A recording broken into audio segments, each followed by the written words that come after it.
ये दिमाग ही है जिसके बल पर इंसान ने दुनिया के सर्वश्रेष्ठ जीव का दर्जा हासिल किया है। ये दिमाग ही है जिसके बल पर इंसान दुनिया पर राज करता है। लेकिन कल्पना कीजिए, अगर कोई इस दिमाग से सब कुछ पोंछ दे तो सारी यादें, सारी बुद्धि, सारी चेतना। अगर ऐसा हुआ तो फिर इंसान कहीं का नहीं रहेगा, उसकी जिंदगी जानवर से भी बदतर हो जाएगी। चीन ऐसी ही साजिश रचता है। हैरान मत होइए, चीन केवल दूसरों की जमीन हड़पने की साजिश ही नहीं रचता, बल्कि दुश्मन की याददाश्त छीनने की भी साजिश रचता है।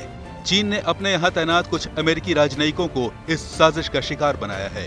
ये ऐसा हमला था कि दुनिया हैरान रह गई। जिस पर हमला हुआ वो समझ तक नहीं पाया कि उस पर सबसे घातक हमला हुआ है। लेकिन जब तक वो संभलता, उसकी याददाश्त जाने लगी। अमेरिकी अखबार न्यूयॉर्क टाइम्स ने इस बारे में खुलासा किया है। इस तरह के हमले में अचानक याददाश्त जाने लगती है। आदमी भूल जाता है कि वो कौन है, जहां है वहां क्या कर रहा है।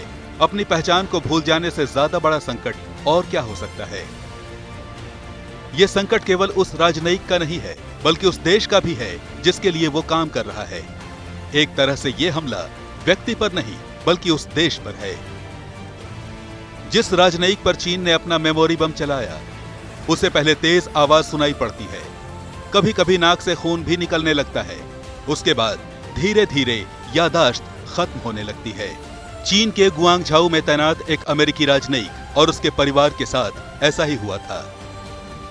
अचानक तेज आवाज से राजनयिक, उसकी पत्नी और बेटे की नींद खुल गई। बेटे की नाक से खून बह रहा था।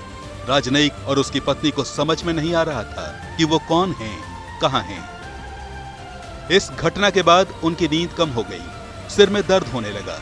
उन्हें लगा कि जबरदस्त प्रदूषण और स्मॉग की वजह से ऐसा हो रहा है। लेकिन फिर धीरे धीरे उनकी याददाश्त जाने लगी। याददाश्त का प्रदूषण से कोई संबंध नहीं था। उसके बाद खतरे की घंटी बजी कि हो न हो कोई और बड़ी गंभीर बात है। जिस राजनयिक के साथ यह हुआ था वो अमेरिकी विदेश मंत्रालय के अधिकारी थे। 2018 में चीन में ऐसा दर्जनों अमेरिकी अधिकारियों और उनके परिवार के साथ हुआ। राजनयिकों को होने वाली ये रहस्यमय बीमारी कई देशों में फैल गई। तब ये अटकलें तेज हो गईं कि ये किसी गोपनीय हाईटेक हथियार से हमले का नतीजा है।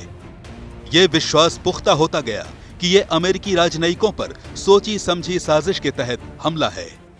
ये विश्वास इसलिए भी पुख्ता होने लगा क्योंकि दूसरे देशों में तैनात किसी अमेरिकी अधिकारी के साथ ऐसा होने का ये कोई पहला मामला नहीं था। 2016 और 17 में क्यूबा में तैनात दर्जनों अमेरिकी अधिकारियों और जासूसों के साथ भी ऐसा ही हुआ था। इन अफसरों को भी पहले तेज आवाज सुनाई पड़ी थी, फिर उनका दिमाग सुन्न हो गया था। उसके बाद सिर दर्द, चक्कर आना, आंखों से कम दिखाई पड़ना और मेमोरी लॉस की समस्या होने लगी। उस वक्त इस बीमारी को हवाना सिंड्रोम नाम दिया गया था। इस हमले के बाद ट्रंप प्रशासन ने क्यूबा स्थित दूतावास से अपने ज्यादातर स्टाफ को वापस बुला लिया और अमेरिकी नागरिकों को क्यूबा नहीं जाने की चेतावनी दी। ट्रंप प्रशासन ने क्यूबा के 15 राजनयिकों को अमेरिका से निकाल भी दिया था। क्यूबा ने किसी साजिश से इनकार किया, लेकिन अमेरिका ने इसकी स्वतंत्र जांच शुरू कर दी। खास बात यह रही कि क्यूबा मामले में सख्ती बरतने वाले ट्रंप प्रशासन ने 2018 में चीन के मामले में नरमी बरती। दरअसल उस वक्त संबंध इतने खराब नहीं थे जितने अब हैं। मई 2018 में अमेरिका के विदेश मंत्री माइक पोम्पियो ने कहा था कि चीन में जो अधिकारी बीमार पड़ा था, उसकी मेडिकल रिपोर्ट क्यूबा में बीमार पड़े अफसरों की रिपोर्ट से बिल्कुल मेल खाती है।